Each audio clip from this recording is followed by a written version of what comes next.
या रक्षाबंधनाला आपल्या लाडक्या बहिणींसाठी साड्यांची खरेदी करा डायरेक्ट होलसेल रेट मध्ये आपल्या मामाज कलेक्शन मध्ये। मामाज कलेक्शन मध्ये सुरू आहे धमाका सेल। खास लाडक्या बहिणींसाठी साड्यांची धमाका offer sale sale sale. Mama's Collection मध्ये सुरू आहे खास रक्षाबंधन निमित्त धमाका सेल।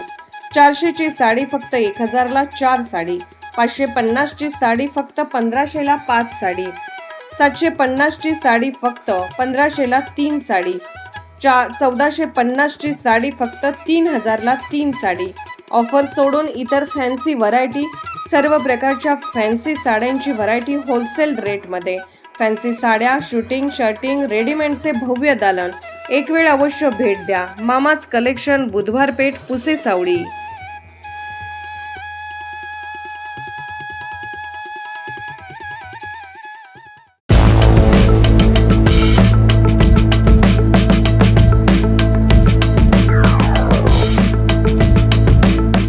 पुसेसावडी परिसरात अवैध जुगाराविरोधात पोलिसांनी कारवाई केल्याचे चित्र समोर आले।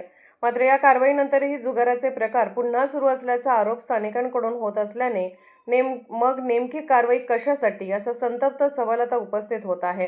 पत्त्यावर पैशाची पैज लावून जुगार खेळणाऱ्यांवर गुन्हा दाखल करण्यात आला।